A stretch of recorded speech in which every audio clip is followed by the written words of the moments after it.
karanta da sunan manzon Allah sallallahu alaihi wasallam a wannan ƙasa ta Najeriya aikin kenan a shi kuma alhamdulillah Allah ya bashi kyakkyawar cikawa kamar yadda ya yi fatan Allah ya masa rahama Allah ya yi masa Allah ya sa baki wa Allah sakina Allah ya dawo da shi da dawo sada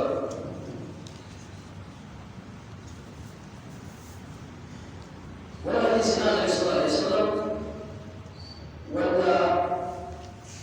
Sahal bin Sa'ad ya rawaito shi wanda yake cewa wata rana mala'ika Jibril ya zo wajen Annabi sallallahu alaihi wasallam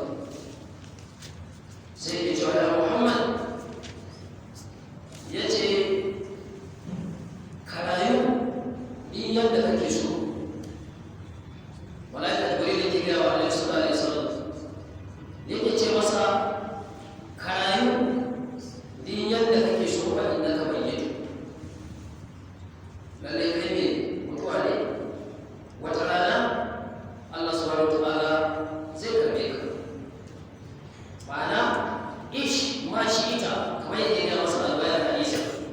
ya ce ish ma shi ita ka rayu yadda kake so a rayuwa fa inda ka bayyana lallai kai mai rasuwa ne mai komawa ne ga Allah subhanahu wa ta'ala in ji mala'ika Jibril ke ga wa Annabi sallallahu alaihi wasallam ma'ana duk yadda mutum ya rayu kamar yadda wani mawaƙi Zuhairu bin Abi Sulma ko kuma Ka'ab bin Zuhair yake cewa wato duk yadda mutum ya rayu to wata rana ne za ka ga ɗauko shi a wannan abin da ake ɗaukar ɗan adam za a kai shi za a je a burge shi ma'ana kwanansa ya kare ke to shi ne mala'ika Jibril yake cewa ish ma shi ita fa innaka mayyit ka rayu duk yadda kake so ka rayu lalle kai mai mutuwa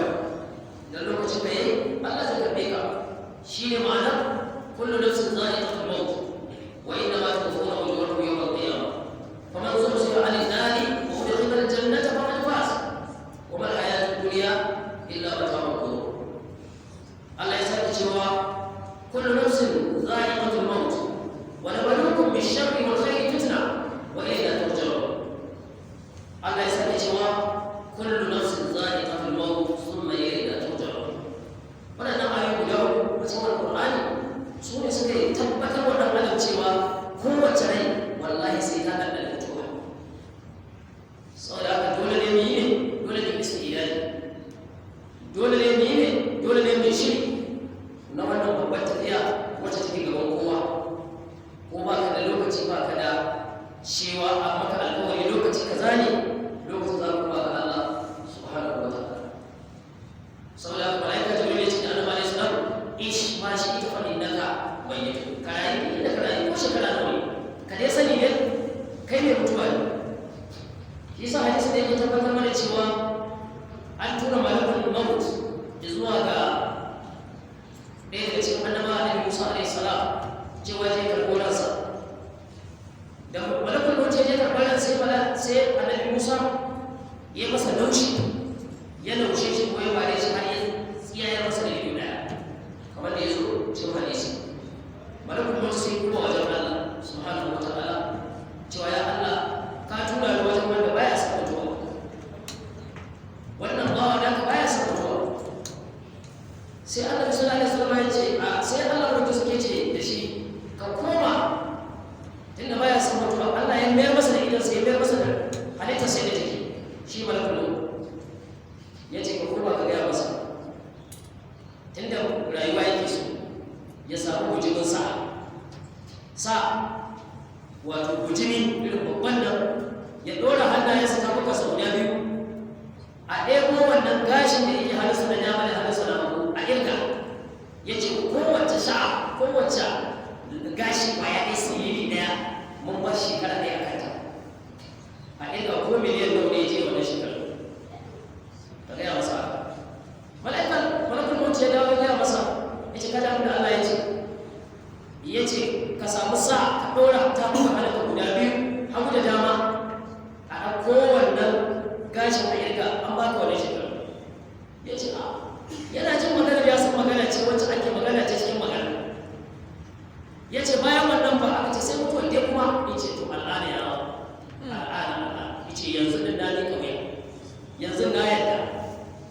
dai cewa ko ma da ya rayu lalle mutum ne za a zo a yi za a tafi shi sai ne kauya sai ya haƙura da duk wannan abin da yake tunani da yana tsoron mutuwa magana ta kai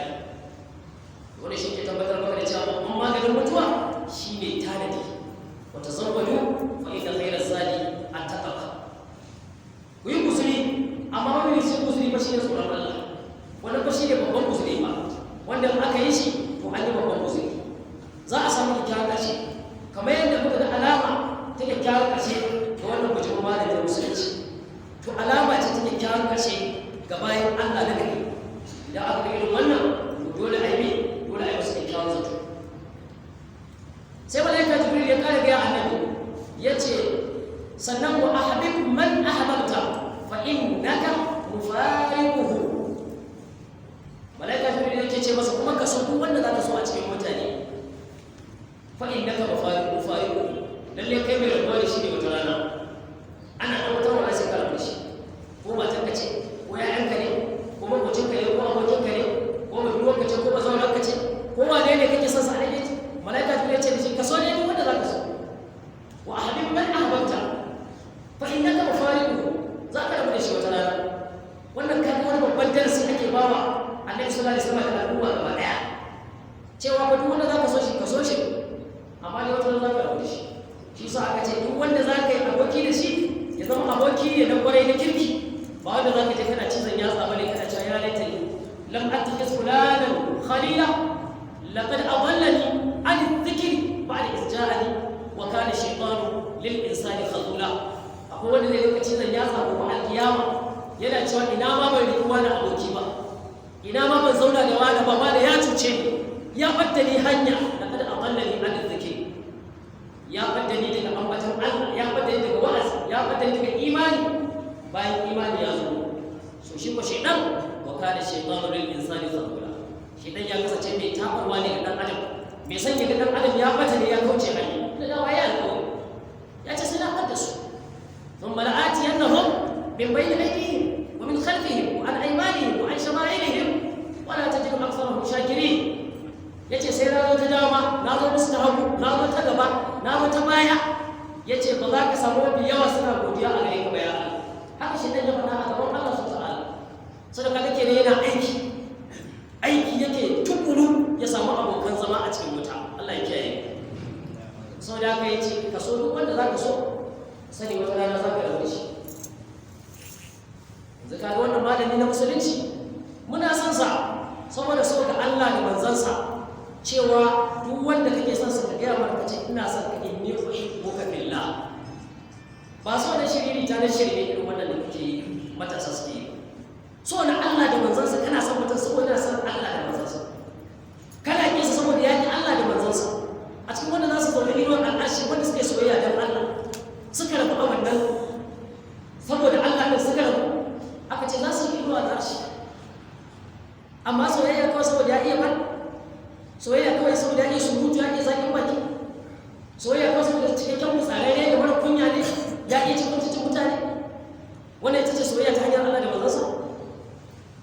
to kaga wannan soyayya ba ita ce da ake magana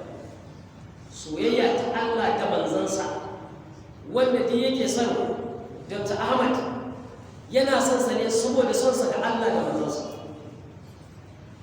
musamman wanda suka san shi daga nesa ba zama suka da shi ba kawai suna jin karatuttukansa suna karuwa yana cewa ƙanar Rasulullahi sallallahu alaihi wasallam kaza sau da haka wannan yasa suke son su yi ƙaunarsa ƙaunar Allah da manzansa to wannan insha Allah dalilin wannan ƙaunar da kake masa ta Allah da manzansa Allah zai sanya ku alwa al'arshi ko alƙiyama Allah ka samu da ciki sau da haka ka so duk wanda zaka so amma ka sani zaka bar shi wata rana malaika jibril ya ga Annabi sallallahu alaihi wasallam sannan yace wa amal ma shi'ita fa innaka majziyun bihi yace ka aikata duk abin da zaka aikata a wannan rayuwa ka sani duk abin da ka aikata wallahi za a yi maka sakamako da shi kamar yadda Allah subhanahu wa ta'ala ya gama wanda faman ya'mal mithqala dharratin khairan yarahu wa man ya'mal mithqala dharratin sharran yarahu wanda ya aikata aikin alkhairi da kwayar zarra wallahi zai gaishe wanda ya aikata sharri da kwayar zarra wace ce zarra malamai sun ce zarra ba a iya ganin ta da ido abu girma ake iya ganin zarra to aikin alheri da za ka kama wannan wallahi sai ka gan shi a littafin kana aiki wa wajen duma an yi hadira wala ya zai gura kuka ahada duk abin da kuka aikata ana ce za ku gan shi hadira a halarci a rubuce an tsare muka shi gashi sau da ka wa'amal ma shi ita ta aikata da abin da kake so fa inda ka majaziyyun bihi wallahi za a saka maka da abin da aikata inda ma hiya a'malukum uhsiha lakum thumma uwaffikum iyyaha faman wajada khairan falyahmadillah wa man wajada ghayra dhalika fala yalumanna illa nafsahu aw kama qala alayhi salam yace wannan ayyukan ku ne ga sanan inda ma hiya a'malukum ayyukan ku Allah yace muke tattara muku su ake rubuta su ake rubuta da su